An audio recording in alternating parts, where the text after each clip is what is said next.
between us. If you're looking for a new podcast, might I recommend our podcast? Hi, I'm Gabe Dunn. And I'm Allison Raskin. We have a weekly show called Just Between Us, where we explore every kind of topic out there. From mental health to sexuality to animal behavior to science. We love to interview fascinating people about their various expertise.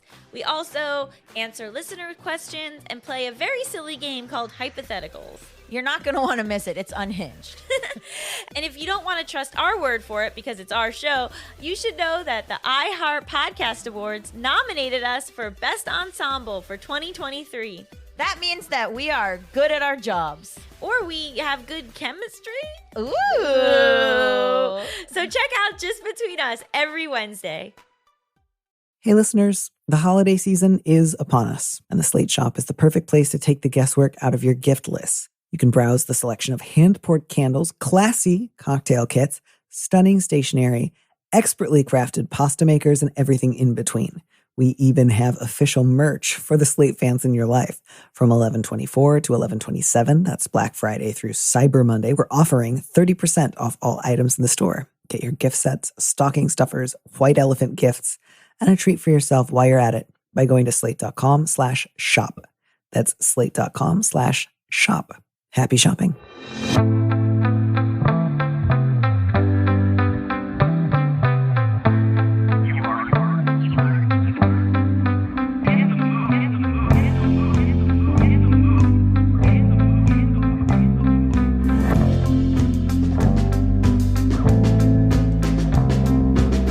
Hello and welcome back to Big Mood, Little Mood. With me in the studio this week is Ben Gullard, an artist living in Brooklyn who designs exhibits for children's science museums. He's also my oldest and best friend in the world. Ben Gullard, welcome to the show. Hey, thanks for having me. I want you to know that this is how I found out what your job is. I figured. Yeah, that's really cool. Because it changes a lot, and also you're the type of person that, I forget things. Yeah. I forget things like, what is my oldest and best friends in the world? It's a job. But it doesn't matter. No, you used to work for art. I did. Then you lived upstate. Yes. Now you work for museums. Yes. Sure. How's that going? Good. Fantastic. Yeah. I couldn't be happier. Listeners, if you notice that today's questions feel a little bit snappier than usual, a little bit more off the wall, it's because our questions filtering system, I guess, recently broke. So I had to borrow these from Janae, who runs Dear Prudence.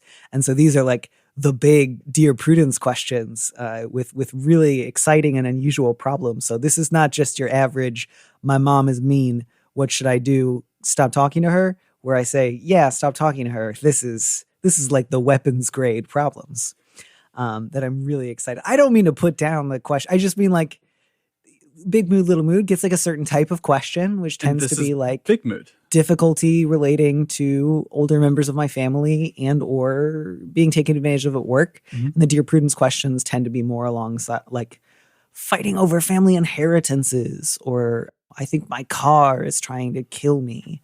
And that's really nice sometimes. So the subject of our first letter is feel so powerless. My fiance's parents are very conservative, albeit in slightly different ways.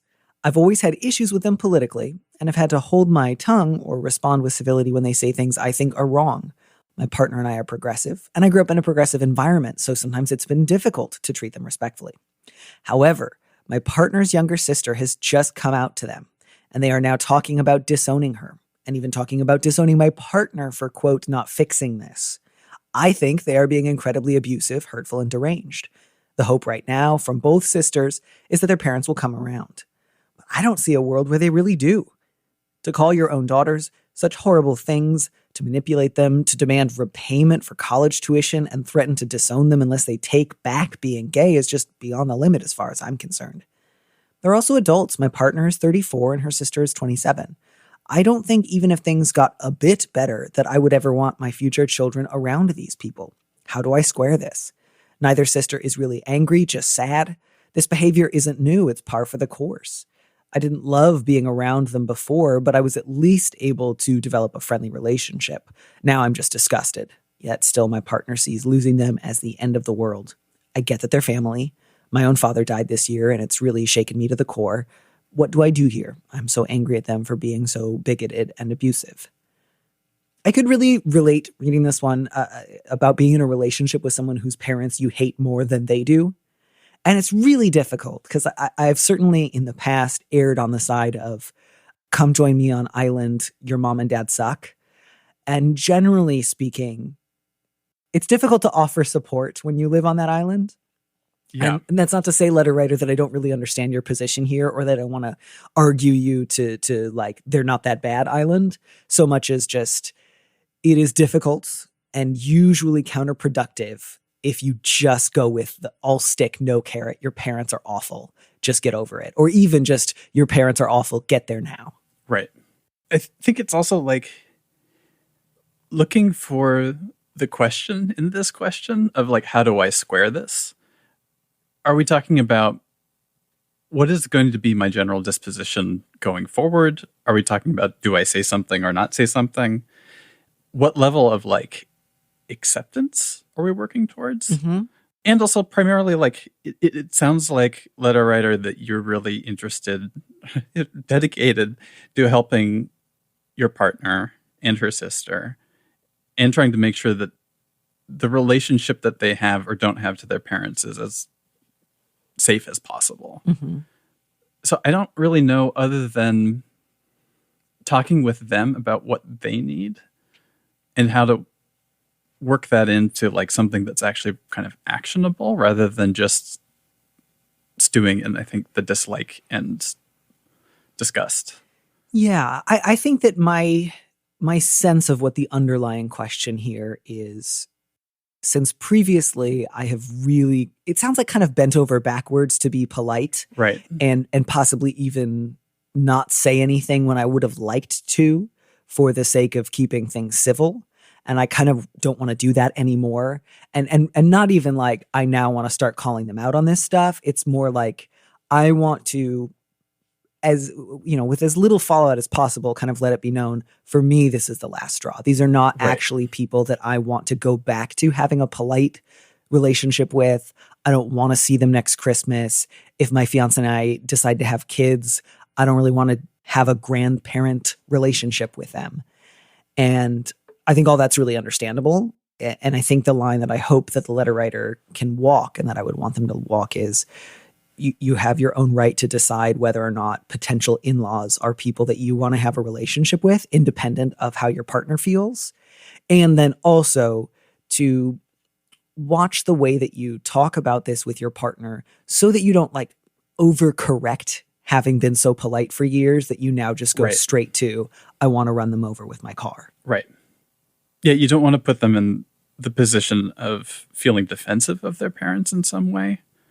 Yeah, but I think that you're right of like, if it's all of this stuff is pent up, that there always is this feeling of like, well, now I have to do something and now I have to declare something.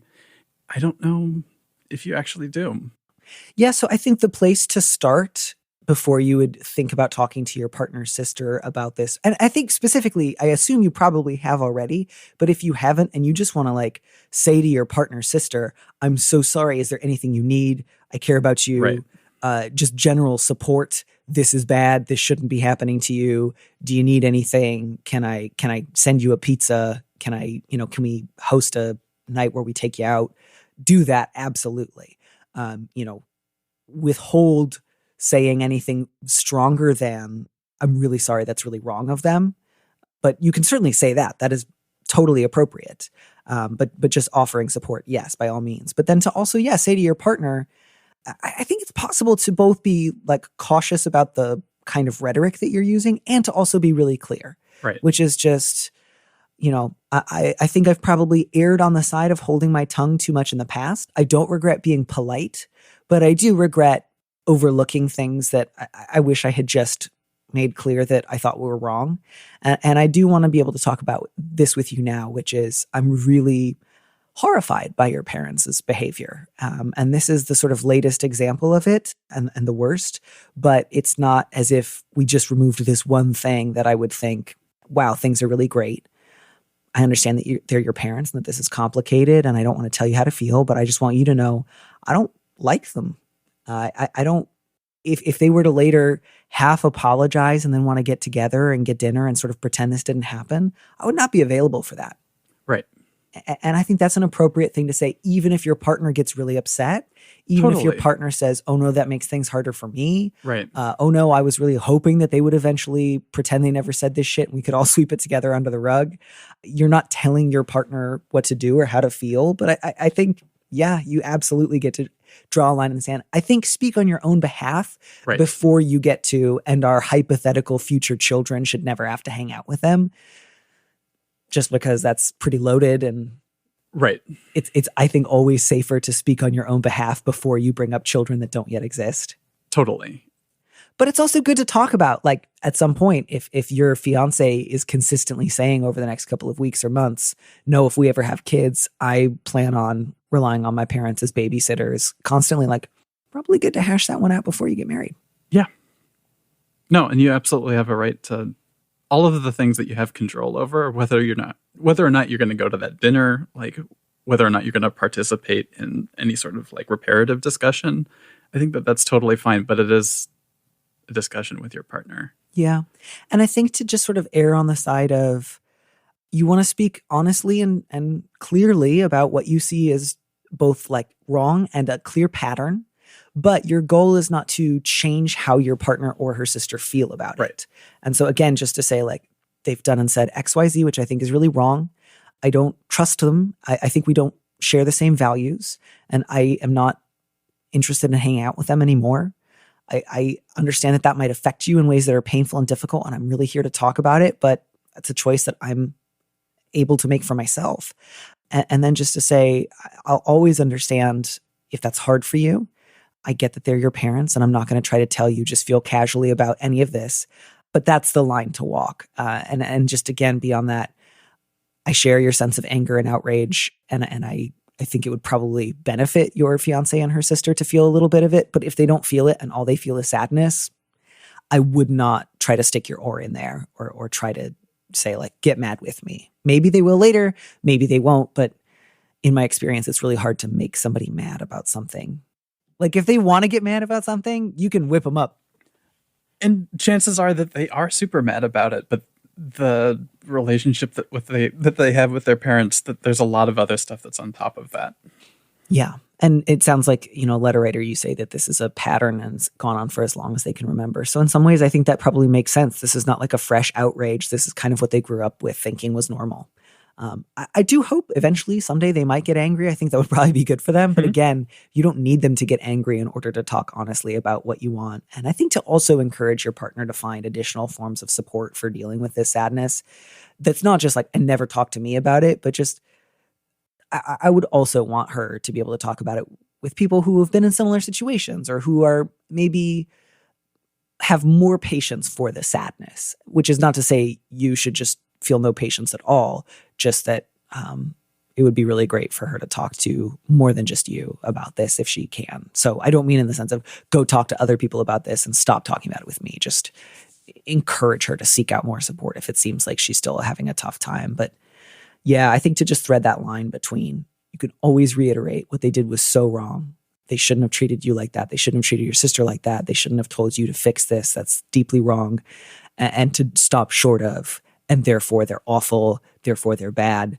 And for that, I would just encourage, if you need to go talk about that with like, a trusted friend on your own who you really can rely on to not like spread it around and to say like, this is me venting. I'm not just like saying stuff that I'm going to go tell everybody, but I just need like 20 minutes to say how angry I am at these people. I think that would be great. But yeah, draw the line by all means. Do you think there's anything else besides just sort of having that conversation? Like, what would you want the letter writer to bear in mind if they said this to their fiance and their fiance was just like, I can't believe this. You're forcing me to choose sides, or you're giving me an ultimatum, or you're just as bad as they are. I hope that doesn't happen. But like, if we get kind of a worst case displacement scenario, what would your next set of advice be? Oof, that's hard. That's a big discussion about, I think, priorities.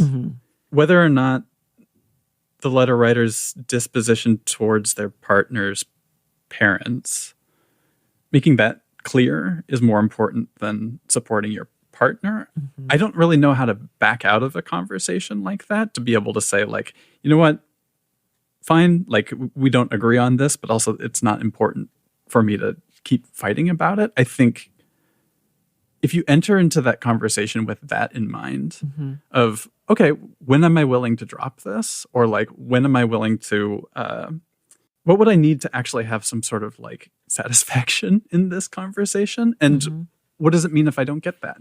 Yeah. Yeah. And I think it is difficult because in some ways it is an ultimatum, but it's just also true that there's reasonable behavior that's possible to compromise with. There's even unreasonable behavior it's possible to compromise with. There's levels of homophobia that like I'm willing to do business with and hope that somebody will come around. I think the level of demanding both your kids pay you back for their college tuition because one of them just came out, that's very high. That's not like it's a little difficult or they said something kind of weird once or twice. That's like, again, sorry to like keep using the phrase weapons grade today, but just that is very intense. It's vicious. Yeah, it's really brutal. And so I think it's just really appropriate for you to be able to say, independent of my relationship with you, like there's just certain things that I'm not okay with. And I would never be able to just paper over or act as if had not happened. And so maybe then in that case, you could say, listen, if they are willing to apologize and take it back, I will hear them out, but I would also want to hear that apology. This is also something that affects me just like as a person who values other people. And so there's also something that they would, again, like you're not the first port of call for the apology tour. Like it really needs to start with their kids, but certainly like they would need to repair their relationship with you for you to even consider potentially a polite, 3 or 4 dinners a year. So I don't mean to say like offer that as a sort of like token, but if this is something where you and your partner talk a lot about it and you really cannot see eye to eye and your fiance just says, I really need for both of us to spend a lot of time with my parents and for that to be something you're on board with and for you to say, I can't do that. Hopefully that's not something you break up over, but if ultimately you did, like if someone told me that story, I would say like, yeah, that makes sense. I'm sorry that you guys broke up, but that's an understandable thing to break up over. That is not beyond reason. Or is it understandable from, I think, both sides? I mean, understandable, but not necessarily supported. Yeah. Yeah. I think this is a totally appropriate line in the sand for you to have, letter writer. Right. And frankly, as long as you don't go too overboard and say anything really, really over the top about them, I think you're in pretty solid territory for saying probably should have done this a little bit sooner. But it sounds like you, again, just were appropriately concerned about not overstepping your boundaries in somebody else's family. Because there's just that sort of in-between stage, like between being in a long-term relationship, becoming engaged, getting married, where you shift from company manners to, well, these people are part of my family now.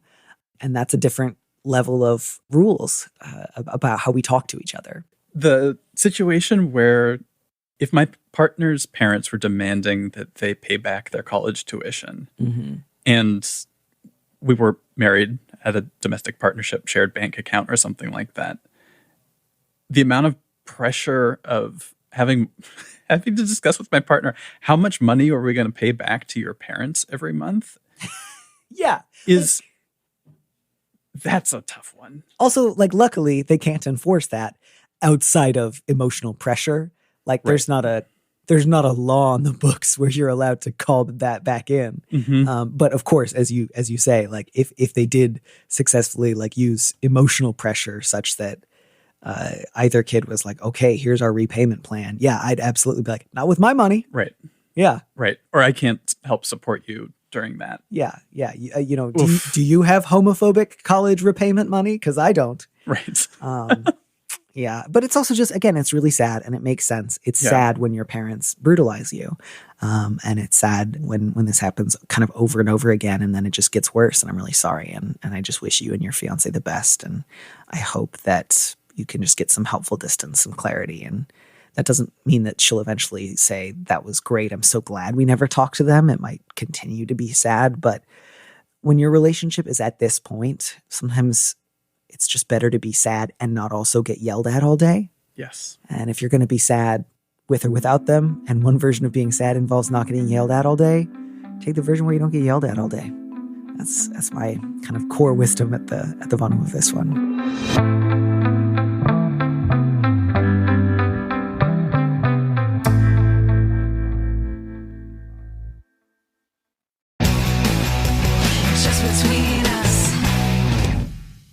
If you're looking for a new podcast, might I recommend our podcast? Hi, I'm Gabe Dunn. And I'm Allison Raskin. We have a weekly show called Just Between Us, where we explore every kind of topic out there.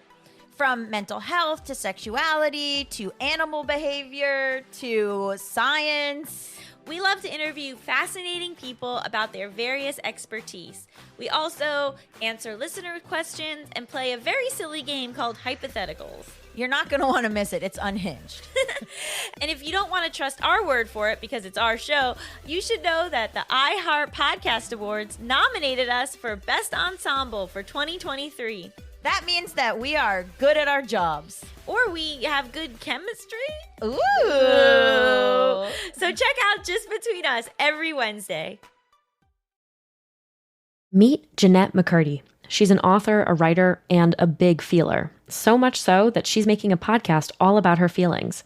Jeanette's memoir, I'm Glad My Mom Died, welcomed the world into the story of Jeanette and all of the intense life experiences that molded her into the person she is today. But how does she manage all of the messy, hard feelings she's feeling right now?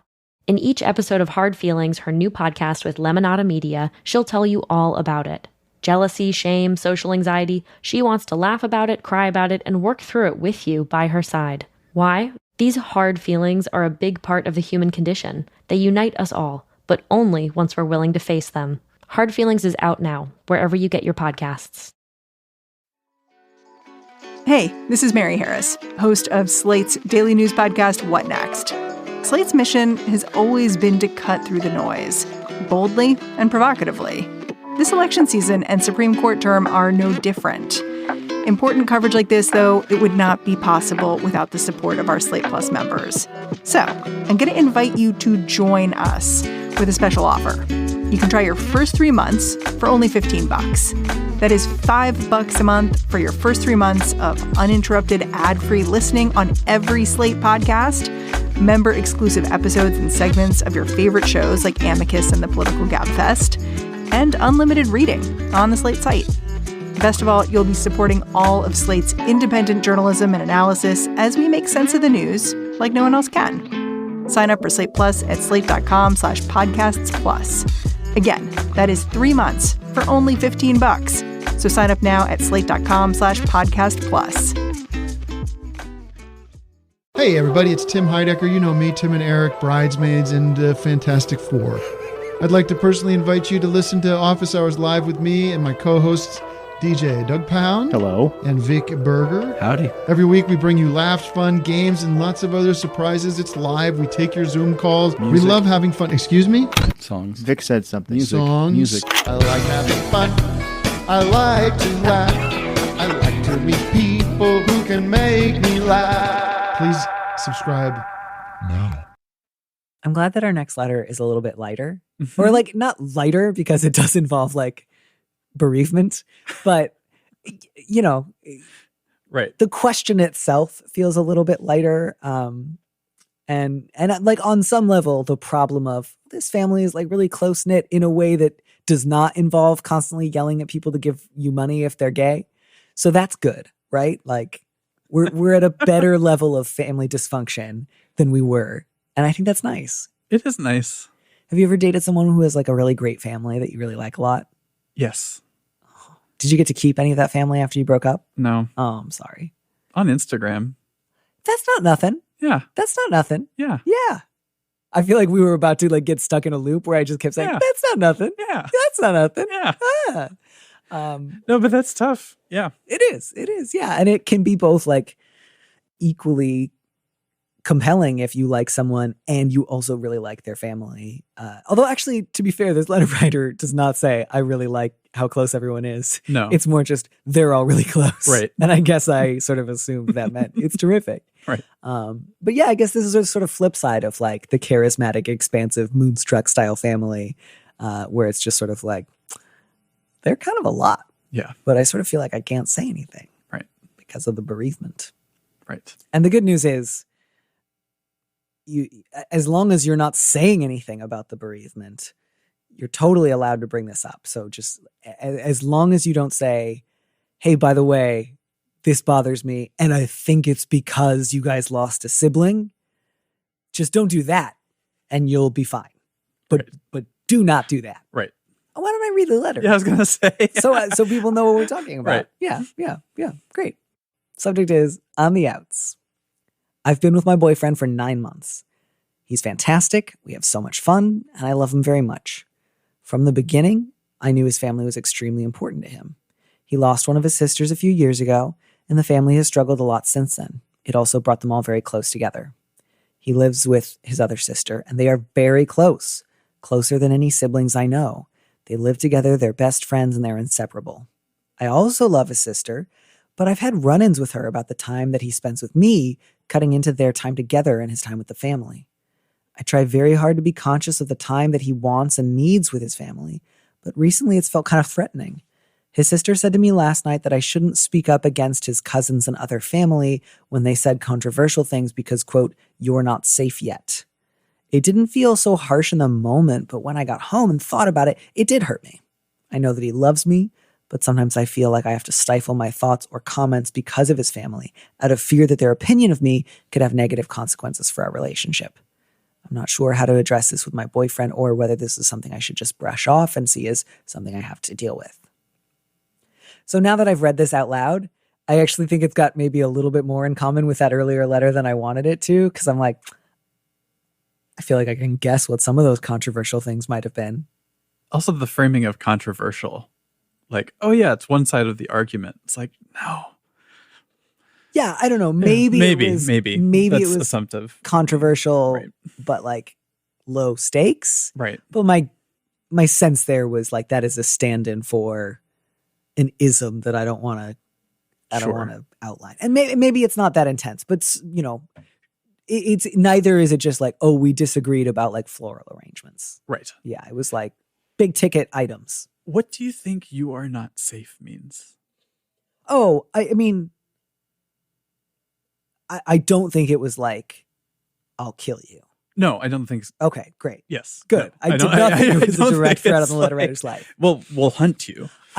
We will hunt you for sport. We are the family that does the purge. Right. And the family that purges together surges together. To me, it was just like, you're not safe. You haven't passed the test. We haven't decided yet that you're in the family. Mm-hmm. And if you say something or disagree with a cousin, you know, we might have a family council and vote you off the island, like in Survivor. Uh-huh. That was how I read it. And I'm sure it was like that sort of like playful, but don't test me kind of like, this can be a joke, but also I mean it. In some ways, it could be like a very on the table version of stuff that I think often goes unspoken when you're meeting somebody's family for the first, second, third time or something like that, of like, can this person hang? Yes. And it's unclear to me whether these comments from the sister have come while the boyfriend's around, or if it's been more like a group setting, sister takes the letter writer kind of aside, and there's like plausible deniability. So I'm sort of curious, like, was your boyfriend present for "you're not safe yet"?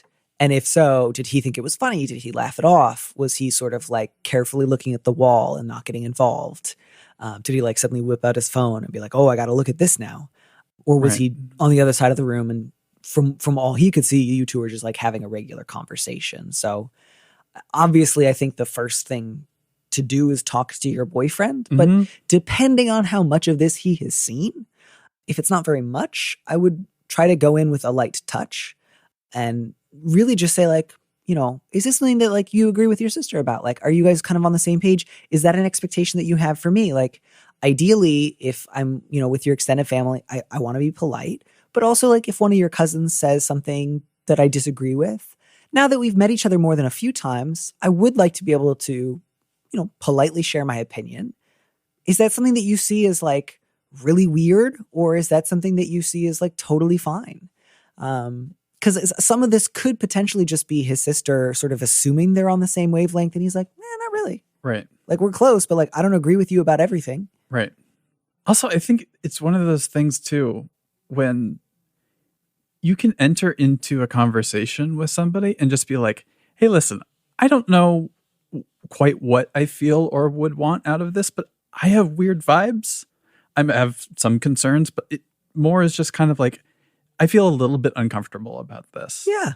And with the assumption that if they want to engage, that you'll be able to find something in there. I don't think, I try and do this in my own life where I don't have to have like my folio of evidence and exhibits and all of my opinions written out in order to engage with somebody in a conversation, but more just be like, hey, listen, these are the feelings that I'm having. This is the kind of thought that I'm having. Yeah, I think that's super, super reasonable. I think you should address this with your boyfriend. So I guess the question is, I'm not sure how. You can even lead with that. Like, you can even just start by saying, your sister said something that kind of sat with me longer than I expected the other day. And I want to talk about it with you, not because I need you to like solve it or we have to fix it immediately, but just because I want to know what you're thinking.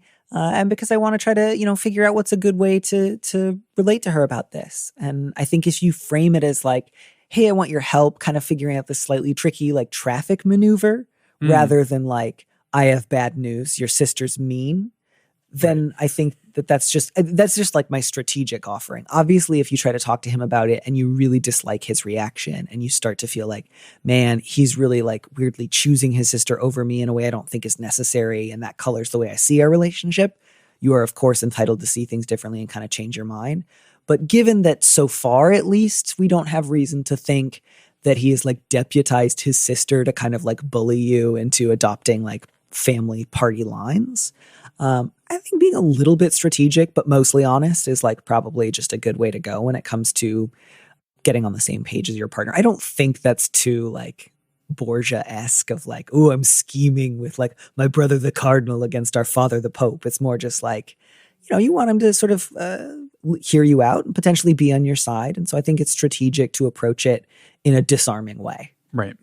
Yeah. With the idea of like, hey, I want to have the best relationship, that I can with your family. And this is some of the stuff that I'm navigating. Yeah. And again, to really avoid having it be any kind of a referendum on like his sister's behavior. Totally. And just, I think even as you consider replying to her independently, just like to take a light touch, like it sounds like she kind of wants to do like some slightly like Borgia-esque maneuvering, or like she kind of wants you to think of her as like a cool scheming court eunuch who's like, I know the ins and outs of this like wicked dynasty in ways that you never will. And I have so many secret labyrinths and torture chambers. Sort of like, yeah, maybe, or like maybe you're just some guy, right. Of just like, I do want you to feel at least the possibility of, if she says something like, don't speak up against the cousins because you're not safe yet, you could potentially still politely just say something like, what an odd thing to say. Anyways, yeah. I'm going to get some more macaroni. Like, if someone really wants to play like court intrigue with you, you don't always have to play. No. And I feel like maybe part of what's going on is your boyfriend's sister maybe wants to feel very powerful. And so she says that in order to sort of make herself seem, like a bird. Like, when pigeons are fighting over the same crust of bread and one of them gets really big, swells up its neck. Starts doing spins. The pigeon didn't just get bigger. Right. It's a trick. It's an illusion. And so like, she's not the boss of you. She doesn't like, obviously, you do have to be slightly political, because if you behave in a way that everyone dislikes at the family dinner, sure, you're not going to be popular. Sure. But beyond that, I don't know. And it's already clear that the sister is very protective of her time with your boyfriend.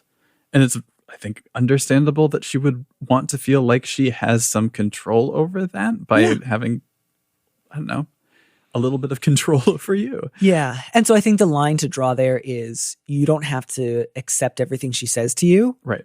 But neither do you have to meet her at the level of threat that she feels. Mm-hmm. So if she seems to feel really threatened by you, you don't necessarily have to go up in your own affect. You can just say sort of like, hey, it makes so much sense that this might be tricky. I just want to reiterate, I'm not looking to get into your time with Jonas or whatever his name is. But like, if you really are worried about scheduling, I just encourage you to talk to Jonas about that. Right. So I think kind of a mix of like, baseline friendliness and respect. But respecting somebody as a person and their feelings and their concerns is not the same thing as respecting her desire to tell you, like, I decide what you say to the cousins and not you. Right. Like that you can kind of politely decline to respect. It's a good example, I think, of somebody declaring stakes. Yeah. That you don't necessarily have to accept. Yeah. You don't have to do a Hatfields and McCoys thing with her. And so I think really just stress, like, I'm really sorry that you feel like you haven't been getting enough time with your brother. Right. If you ever want to sit down, all three of us, and figure out like a good schedule, I'm totally available for that. And of course, talk to him if you're not seeing him enough. But really, I think circumvent any sort of like, no, this is you and me. We got to hash it out. Don't talk to him. Because I think that's just going to make you feel threatened in a way that you just don't have to. And so I think, again, just when you bring it up with your boyfriend, to really frame it as like, totally understand where she's coming from. I don't agree with some of her priors, but I'm not trying to say that like she's losing it or behaving really like awfully. I just think you should know this so that you two can have this conversation. Because it seems like she's trying to have a conversation with me that frankly she should probably be having with you. Right. If she feels like she's not seeing you enough, but she doesn't feel like she can tell you and she's telling me, I think the repair needs to happen over there between you two. Totally. Not between me and her. And to remember that it's not a zero-sum game. Yeah. There's plenty of Jonas to go around. Lots of Jonas. Yeah. Yeah. So I think that both leaves room for, it's totally okay that they're really close. And it's also really okay that he has like somebody that he's dating and that will take up some more of his time. Right. And to just feel like you don't have to like hash out how much of this might have to do with the fact that they lost a sister a few years ago. You don't ever have to worry about to what extent that might be present here. I would just say your job is basically never bring that up. I don't mean in the sense of like never talk about her, because of course they care about her and they want to talk about her. But like I would encourage you never bring that up in terms of how his other sister is talking to you. Right. Because it can only hurt your case and only hurt other people's feelings. And it just doesn't matter. Again, like whether or not that's coloring this, it's still okay for you to say like, hey, I want you to know a little bit about this and maybe help me out here a little bit. Maybe talk to her on your own behalf. So it's not just me out there. But it could never help you to say, and I think this is because of the loss of your other sister and she needs to, fill in the blank, usually some version of get over it more, which is just like, that's, first of all, that doesn't help anybody get over anything. And second of all, it would just make you look insensitive and would frankly be insensitive. With all of these letters, I think it reminds me of this thing of like, is the Goldwater rule pathologizing somebody that you don't? Let me take it again. all I can think of is right. the Goldwater ad with a little girl and the daisy. Well, it's the idea that, or the belief that I sometimes also get caught in, is that if you can understand the psychology of somebody else and their motivations and what that they are trying to do, that you'll be able to say the perfect thing and that the conflict will get resolved. So do you know what I love? What? I just looked it up. And the Goldwater rule is Section 7 in the American Psychiatric Association. And it states that a physician shall recognize a responsibility to participate in activities contributing to the improvement of the community and the betterment of public health. On occasion, psychiatrists are asked for an opinion about it. Basically, it means don't diagnose somebody you don't treat. That was what I was meaning. Yeah. Oh, great. Okay. Yeah. Fantastic. It's the idea that nailed it. You, don't try and pathologize other people with the idea that doing that is going to somehow reveal this magic thing that you can say that's going to resolve the conflict or make their life better or make your life together better or something like that. Yeah. But you don't have to understand somebody else's motivations. And also ultimately with all of these situations, there is no right thing to say that's going to suddenly resolve the conflict. Yeah. Because there's no control group version of them where they didn't lose their sister. Right. So it's sort of like, it's not that it doesn't matter so much as it's just that's not something that's going to change. Right. And it doesn't change the reasonableness of your own desire, which is to share your concern with your boyfriend and to potentially have a bigger 3-person conversation about time spent together. And there's no reason to bring up the other sister in that context that would be at all beneficial to you. Right. And now all I can think of is, you remember his like campaign slogan for a while was "In your heart, you know he's right," and then the counter slogan was "In your guts, you know he's nuts." I didn't know that. It's cute. I think that's cute. Yeah. They had fun little rhyming slogans, you know, in the 60s, and I think that's nice. Wasn't the Nixon one "I love Dick" or something? To me, I saw the movie Dick before I saw All the President's Men. Mm-hmm. So all I know is like the dick jokes from that movie. Mm-hmm. I feel like by the 70s, I Love Dick would have been slightly cheeky. Like if people were saying that, it would have been with a bit of a wink. Oh, totally. That's what I mean. Okay. Yeah. I mean, it was a book by Chris Kraus. I read that. Did you? I never did. It was good. Was it? Yeah. That's good. I don't have anything else to say other than I've heard of it. Mm-hmm. But I do want to just Google "I Love Dick" campaign slogan. It said "We like Dick." We like. Oh, Dick. that's cute. Okay, I'm. You looking at a can't couple lick of Dick? You can't lick. They can't lick our dick.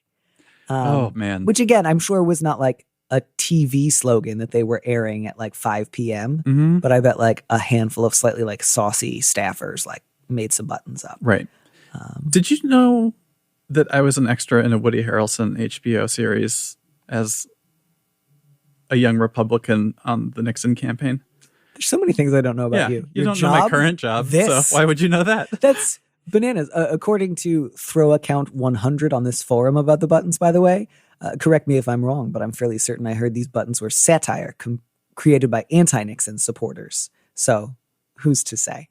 But tell me your time with Woody Harrelson making the movies. Uh-huh. How did that happen? That's it. You were just in the background as a young Republican? Yeah. Do you know what I just did? What? I just Googled Ben Gullard, Woody Harrelson.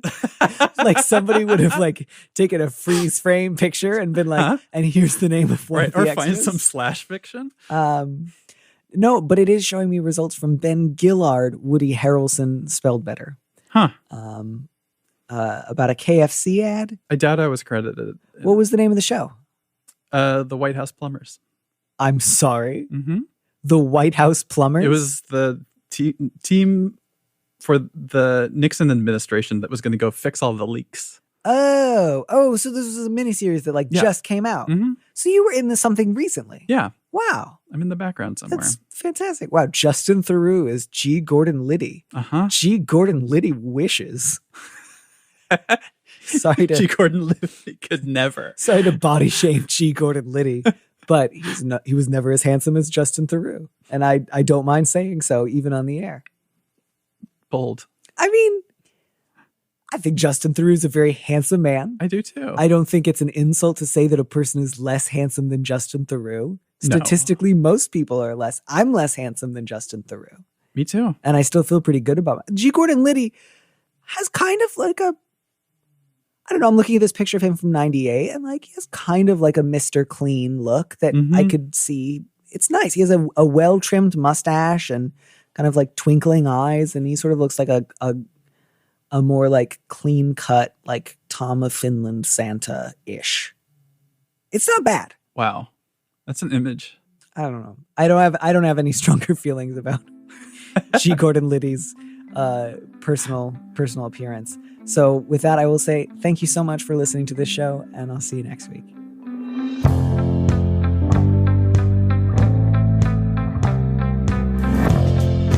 Thanks for joining us on Big Mood, Little Mood with me, Danny Lavery.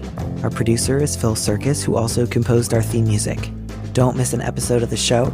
Head to slate.com/mood to sign up to subscribe, or hit the subscribe button on whatever platform you're using right now. Thanks. Also, please leave us a review on Apple Podcasts. We'd love to know what you think. If you want more Big Mood, Little Mood, you should join Slate Plus, Slate's membership program.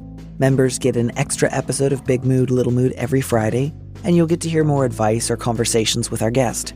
And as a Slate Plus member, you'll also be supporting the show. Go to slate.com/mood plus to sign up. It's just $15 for your first 3 months.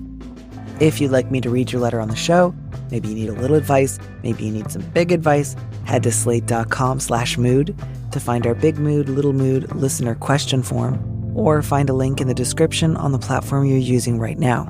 Thanks for listening.